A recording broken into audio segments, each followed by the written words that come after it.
Corona के कहर से ज़्यादातर लोगों की मानसिक अवस्था अस्थिर और भयग्रस्त हो रही है। क्या करें? पहले आओ जानते हैं कि भय का कारण क्या है। भय के जो कोरोना का भय है, इसका कारण क्या है?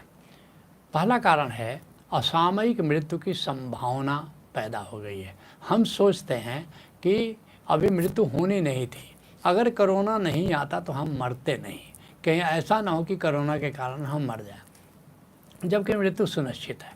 पहली बात है जातक से ही मृत्यु, जो भी पैदा हुआ है एक दिन मरना है। और ये जो मृत्यु की प्रक्रिया है ये बड़ी प्लान्ड है। जब तुम स्पिरिट वर्ल्ड से चलते हो, यहाँ से जन्म लेते हो, तभी अधिकतर तो तुमसे पूछा जाता है कि कब कितने दिन रहना है, कितने दिन धरती पर रहना है, और तुम अपना बता देते हो कि इतने साल या इतने दिन मृत्यु पर, इतने दिन हमको धरती पर रहना है। तो ज़्यादातर तो संभावना ये है कि ये पहले ही तुम ही कमिट करके आए हो। दूसरा, और तुम कहते हो कि नहीं जैसी स्थिति बनती है बस वो देखेंगे, तो सेमी एसेंशियल मृत्यु है, तो वो भी ग्रह नक्षत्रों के अनुसार वो भी फिक्स्ड है कि कब तुमको यहाँ से विदा होना है। और थोड़े केसेज में जो नॉन एसेंशियल के क्या मतलब कि जो जैसे विश्वव्यापी कोई संकट आया, कोई बहुत बड़े क्षेत्र में जैसे बाढ़ आई, अकाल आ गया, सुनामी आ गया, इस तरह से आया, तो वह भी प्लान्ड है कि कब सुनामी आएगा, कब बाढ़ आएगा, कब इस तरह महामारी आएगी, ये भी प्लान्ड है, अस्तित्वगत प्लान्ड है। तो इसीलिए मृत्यु तो प्लान्ड है और करीब करीब फिक्स्ड है, चाहे वो एसेंशियल हो कि सेमी एसेंशियल हो कि नॉन एसेंशियल। नॉन एसेंशियल का मतलब तुम्हारे कारण से नहीं, उसका कारण बाहर है तुम्हारे, उसको नॉन एसेंशियल, लेकिन जो बाहर कारण है वो भी फिक्स्ड है। इसलिए जब दशरथ की मृत्यु हो गई और भरत बड़े दुखी थे और वशिष्ठ के पास जाते हैं तो कहते हैं कि मैं कारण हुआ, अगर मैं नहीं गया होता, ननिहाल गया होता, या मेरी माँ ने ऐसा नाटक नहीं किया होता तो मेरे पिता की मृत्यु नहीं होती। वशिष्ठ मुस्कुराते हैं, कहते सुनहु भरत भावी प्रबल, बिलख कहे मुनिनाथ। बिलख करके रोते हुए वशिष्ठ ने कहा कि ये भावी जो है ना, ये होनी होए सो है, ये बड़ी प्रबल है। हानि लाभ जीवन मरण यश अपयश विधि हाथ, ये जो हानि होगी कि लाभ होगा, जीवन होगा, कब जन्म होगा, कब मृत्यु होगी, ये फिक्स्ड है। ये परमात्मा के हाथ में, तुम्हारे हाथ में नहीं है। हानि लाभ जीवन मरण यश अपयश विधि हाथ, तुम कुछ भी ना करो, यश मिलना होगा तो मिल जाएगा, और तुम सब कुछ करो, भला करो सबका, और अपयश मिलना होगा तो अपयश मिल जाएगा। ये हमारे हाथ में नहीं है। तो मृत्यु असामयिक नहीं है, ये फिक्स्ड है, समय भी फिक्स्ड है और तुम्हारा स्थान भी फिक्स्ड है। तो फिर चिंता किस बात की है? दूसरा, एक कथा है कि मृत्यु कष्टदायक है, क्योंकि अधिकतर लोग बीमारी से मरते हैं, लेकिन वास्तव में तुमको शायद पता नहीं कि मृत्यु के समय कोई कष्ट नहीं होता। जब चेतना सिकुड़ना शुरू कर देती है, अंगूठे से सिकुड़ना शुरू करती है, ऊपर सिकुड़ती चली जाती है, तो 24 घंटे पहले सारे कष्ट समाप्त हो जाते हैं और मृत्यु बड़ी आनंददायक है, कोई उस समय कष्ट नहीं होता। ये हमारी कथा है कि मृत्यु कष्टदायक है। जो तीसरा कारण है कि हम सोचते हैं हम अपनों से बिछुड़ जाएंगे, अभी तो हमारे अपने हैं, अपनों से हम बिछुड़ जाएंगे। नहीं, वो जैसे हर बार एक नाटक कंपनी क्या करती है, नया नाटक खेलती है, पात्र तो वही रहते हैं, तो नए नाटक में नया रोल मिल जाता है। उसी तरह से करीब करीब जो तुम्हारे पुराने जीवन में संगी साथी रहे हैं वही अगले जीवन में भी संगी साथी रहते हैं। और यही नहीं, जब स्पिरिट वर्ल्ड में यहाँ से जाते हो तो तुम्हारे जितने परिचित होते वही तो स्वागत करते हैं, बल्कि वो तो कहते बड़ी देर कर दी, हम लोग कब से तुम्हारा इंतज़ार कर रहे थे। नहीं, तो ऐसा नहीं है कि अपनों से तुम बिछुड़ जाओगे। ये अपनों वाली कंपनी के जो पात्र होते हैं ना, वो बार बार फिर वही मिलते हैं। और फिर जो चौथा कारण है, तुम सोचते हो कि हम समाप्त हो जाएंगे, मृत्यु के बाद हमारा अस्तित्व समाप्त हो जाएगा। नहीं, आत्मा नहीं मरती है। नैनम छिन्दन्ति शस्त्राणि नैनम दहति पावक न चैनम क्लेदयन्त्यापो न शोषयति मारुत। आत्मा को शस्त्र काट नहीं सकता, आग जला नहीं सकती, जल सड़ा नहीं सकता, वायु सुखा नहीं सकती। तो आत्मा अमर है। हाँ, ये ज़रूर है कि वो आसान से जीर्णानि यथा विहाय नवानि गुह्याति नरोपराणि। पुराना वस्त्र छोड़ करके जैसे नया वस्त्र शरीर धारण करता है, ठीक ऐसे ही आत्मा पुराना शरीर का त्याग करके नया शरीर धारण करती है, तो हमारा अस्तित्व समाप्त नहीं होता।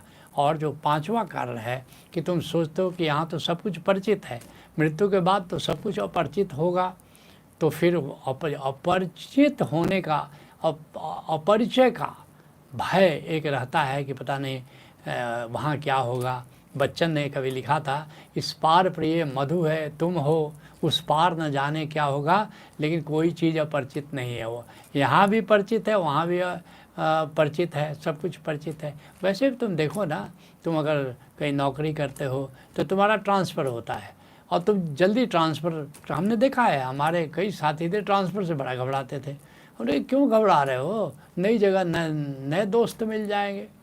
तो और वही होता है, नई जगह जाते हो नए दोस्त मिल जाते हैं। तो ये 5 कारण, इसलिए ये जो कोरोना का भय हो गया, पहले कारण को समझो।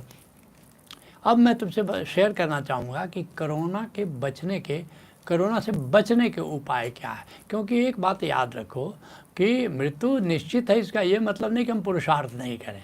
God helps those who help themselves. हम पुरुषार्थ अपना ज़रूर करें कि कैसे हम स्वस्थ रहें, कैसे हम जीवन का आनंद लें, इसके लिए प्रयास पूरा करना है। तो बचने के लिए जो 10 उपाय की मैं चर्चा करूँगा। पहली बात, पौष्टिक भोजन लो और पर्याप्त नींद लो। ये पहली बात, ताकि तुम्हारी इम्यूनिटी वगैरह बढ़ी रहे, तुम स्वस्थ रहो। जो दूसरा उपाय है कि नियमित व्यायाम करो, ये बहुत ज़रूरी है। बहुत सारे लोग व्यायाम नहीं करते, तो नियमित व्यायाम करो। तीसरा उपाय क्या है कि बाहर जाने या यात्रा से भी बचो। क्यों? क्योंकि अभी महामारी फैली हुई है चारों तरफ। लेकिन मैं तुमसे बताना चाहूँगा कि ये 3 महीने करीब संकट के हैं। तो इसलिए ऐसा तो नहीं कि जीवन भर ये कोरोना रहने वाला है या जीवन भर कोरोना की चुनौती रहने वाली है। ये जो ट्रेंड चल रहा है उससे लगता है कि अब पीक जो है ये 15 मई तक पीक पकड़ लेगा और फिर ये डिक्लाइन करेगा और मई जून जुलाई तक ये मामला बिल्कुल नॉर्मल हो जाएगा, ऐसा लगता है। तो इसलिए अभी अवॉइड करो, बाहर मत जाओ, यात्राओं में मत जाओ। चौथा जो उपाय है, घर में तुम तो ठीक से रह रहे हो, अपने सुरक्षित में रख रहे हो, लेकिन घर में बाहरी लोगों को अभी ज़्यादा मत बुलाओ। ख़ास करके मैंने देखा है कि मेड सर्वेंट्स को अभी भी तुम घर में बुलाते हो और वो मेड सर्वेंट जहाँ रह रही हैं वहाँ पर कोरोना की क्या स्थिति तुमको बिल्कुल पता नहीं है। और अधिकतर अभी जो कोरोना फैल रहा है वो घर में बाहरी लोगों को बुलाने के कारण, उनके संपर्क में आने के कारण, चाहे वो मेड सर्वेंट हो या तुम्हारा कोई परिचित हो, तो उसके कारण ऐसा हो रहा है। जो 5वां उपाय मैं कहना चाहूँगा और सरकार भी कह रही है, सब डॉक्टर भी कह रहे हैं कि जब भी बाहर जाओ, जाना ही पड़ा, अगर बाहर जाओ तो डबल मास्क पहनो, ये तुमको सुरक्षा देगा। और बहुप्रचारित जो सरकार भी कह रही है, डॉक्टर भी कह रहे हैं, जो छठा उपाय है कि 2 गज की कम से कम दूरी बरतो और सैनिटाइज़र का बार बार प्रयोग करो। 7वां जो उपाय है वो यथाशीघ्र कोरोना टीका लो, यथाशीघ्र लो। और दूसरा टीका लेने के 1 माह बाद तक भी परहेज करो, क्योंकि टीका लेने के बाद एक बात तो है कि कोरोना होने के चांसेस भी 5-10% हैं, तब भी हो सकता है, मगर उस कोरोना से तुम्हारी मृत्यु नहीं होगी, उस कारण से तुमको ज़्यादा कष्ट नहीं होगा। बस कोरोना लहर की तरह आएगा, लहर की तरह चला जाएगा। तो बहुत सारे लोग हैं टीका अवॉइड भी कर रहे हैं। नहीं, जब भी तुमको मौका मिले जल्दी से जल्दी उसको टीका लो। 8वां जो उपाय मैं कहना चाहूँगा कि अपनी इम्यूनिटी बढ़ाओ। खास करके इम्यूनिटी पर बहुत सारा तुमको टीवी पर, अखबार में, यूट्यूब चैनल्स पे बहुत सारी चीज़ें आ रही हैं, लेकिन मेरी दृष्टि से जो ये 5 चीज़ें हैं, चाहे आयुर्वेदिक जड़ी बूटी की तरह इसको लो या होम्योपैथी में इसका मदर टिंचर तैयार मिलता है उसको लो, वो 5 चीज़ें हैं गिलोय, तुलसी, अश्वगंधा, कालमेघ और अल्फा। ये 5 चीज़ों का सेवन करो, इससे तुम्हारी इम्यूनिटी बहुत बढ़ जाती है, जो रोग का मुकाबला करती है। 9वां जो उपाय है कोरोना से बचने का वो है प्रतिदिन सुप्रभात ध्यान करो। ओशोधारा का सुप्रभात ध्यान है और इसको तुम प्रतिदिन करो। इसमें सभी प्राणायाम है और मुद्रा है, ये प्राणायाम और मुद्रा का, और उसके बाद ध्यान है। तो प्रतिदिन सुप्रभात ध्यान करो, ये कोरोना से बचने में तुमको मदद करेगा। और फिर एक 10वां जो उपाय मैं कहना चाहूँगा कि हमारे जो सिनर्जिक होम्योपैथी क्लिनिक के जो डॉक्टर्स हैं वे वायरल सी ड्रॉप वे दे रहे हैं, जिसमें यूपिटोरियन, परफो, बेलाडोना, आर्सेनिक एल्ब ये मुख्य दवाएं हैं, लेकिन 14-15 दवाएं हैं। तो उसकी रोज़ 2 से 5 बूंद लो और ये बहुत अच्छा काम करती है प्रतिरोधक के रूप में। तो अब मैं कहना चाहूँगा कि कोरोना से मुक्ति के उपाय क्या हैं। मान लो अब सब कुछ किया, तुमने बचाव भी किया, लेकिन कोरोना हो गया, अब क्या करोगे? इसके लिए 5 उपायों की मैं चर्चा करना चाहूँगा। पहला, अगर बुखार है, गला दर्द है, खांसी है, तो तुरंत उसकी जांच कराओ, अधिकतर संभावना है कि कोरोना ही है। दूसरा, स्वयं को क्वारंटाइन करो ताकि दूसरे लोग अफेक्टेड ना हो जाए, तो इसलिए अपने को अलग करो, क्वारंटाइन करो। जो तीसरा जो उपाय है वो है कि ऑक्सीमीटर से प्रतिदिन ऑक्सीजन का मेजरमेंट करो। अगर ना डॉक्टर कहते हैं कि 95 प्लस के ऊपर है तो डरने की कोई बात नहीं है, लेकिन 95 से नीचे अगर ऑक्सीजन आ रहा है तो अलर्ट का सिग्नल है और तब कारगर जो उपाय अब डॉक्टर तुम्हें बता रहा है उसको करना है।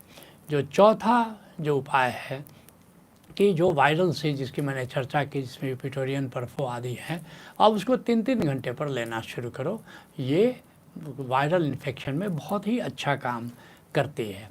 और जो 5वां उपाय है कि ये अब कई डॉक्टर इस बात को कर रहे हैं, जिसमें खासकर डॉक्टर अशोक जैनर हैं, इंग्लैंड के नेशनल हेल्थ सर्विसेज में सलाहकार हैं, लेकिन और भी कई डॉक्टरों के मुख से मैंने सुना है कि जब 5वें या 6ठे दिन जब तेज़ बुखार हो या सांस फूलने लगे, तो अब कहते हैं डॉक्टर कि एस्टेरॉयड एकमात्र दवा है, एस्टेरॉयड्स। और कई जो प्रोमिनेंट जो एस्टेरॉयड्स हैं, ये मेट्रोल है, ओमनाकॉटिल है, अपने डॉक्टर से पूछो, अब देरी मत करो। अगर इस तरह से 6ठे दिन, ये बड़ा क्रूशियल है। और सबसे बड़ी बात है, डॉक्टर मिश्रा कानपुर के कहते हैं कि तुमको काउंट करना भी बड़ा मुश्किल है, कब शुरू हुआ कोरोना, एग्जैक्ट पहला दिन कौन था जानना ज़रा मुश्किल है। हाँ, बुखार हुआ, खांसी हुई, दर्द अगर बहुत ज़्यादा सेंसिटिव हो तो जान सकते हो।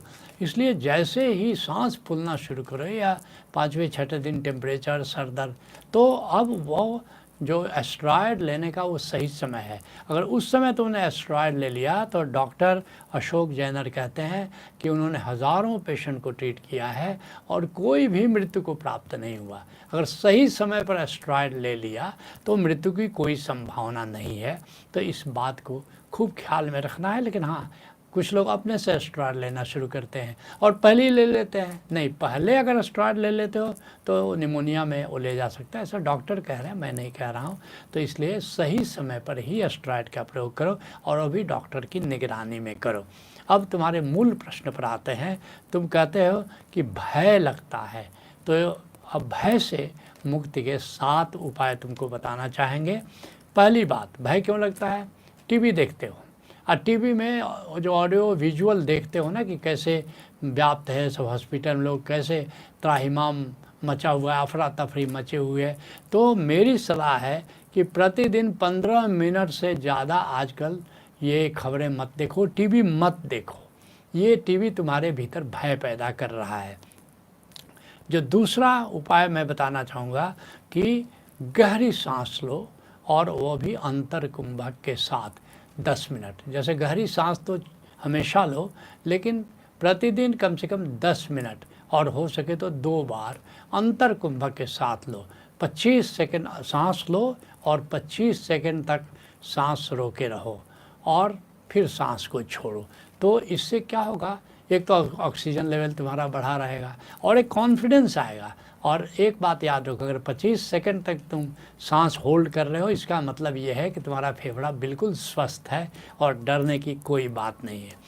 तीसरी बात, चूँकि होम्योपैथी से मेरा नाता रहा है, इसलिए एक बात याद रखो, मृत्यु का जो भय है ना, वो एकोनाइट 30 से दूर हो जाता है। अगर रोज़ 1 या 2 बार एकोनाइट 30 या एकोनाइट 200 की 2 बूंद ले लो, तो फिर ये मृत्यु का भय करीब करीब पूरी तरह समाप्त हो जाता है। जो चौथा जो कोरोना के भय से मुक्ति का उपाय है, चौथा है, वो एक बात याद रखो, ये कोरोना अस्तित्व के द्वारा प्रायोजित है, इसे स्वीकार करो। क्योंकि ये विश्व युद्ध की संभावनाएं बढ़ गई थी और ये एटॉमिक विश्व युद्ध की इतना हेट्रेड बढ़ गया था, ऐसा लगता था आज विश्व युद्ध शुरू होगा कि कल शुरू हो जाएगा। इसलिए अस्तित्व ने भेज दिया है, ये कोरोना ने इस दृष्टि से ये कोरोना है, ये विश्व को विश्व युद्ध से ये बचा लेगा। अभी देखते हो कितना देशों में कोऑपरेशन बढ़ गया। अभी भारत में कोरोना फैली है तो 25 से ज़्यादा देश इसकी मदद में आ गए हैं। तो एक वसुधैव कुटुंबकम की भावना जो भारत के ऋषियों ने प्रतिपादित की थी, करीब करीब उस दिशा में अब बात जा रही है। तो ये स्वीकार करो कि जब अस्तित्व ने ही भेजा है तो फिर इसको हम स्वीकार करें। पांचवा जो उपाय है, परमात्मा को मंगलमय जानते हुए स्वधर्म का पालन करो। कहते हैं डॉक्टर हजारी प्रसाद द्विवेदी कि अस्तित्व जो है, तमाम विसंगतियों के बावजूद परमात्मा अस्तित्व को, इस सृष्टि को मंगलमय दिशा में ले जाने के लिए संकल्पित है। आत्यंतिक परिणाम हर घटना का मंगलमय होता है।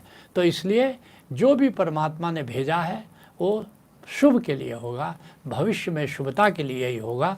तो हम जो अब कर सकते हैं वर्तमान परिस्थिति में वो करें, अपने स्वधर्म का पालन करें। और इसलिए करना है, पुरुषार्थ करना है कि God helps those who help themselves, Ram सहायक उनके होते जो अपने हैं स्वयं सहायक।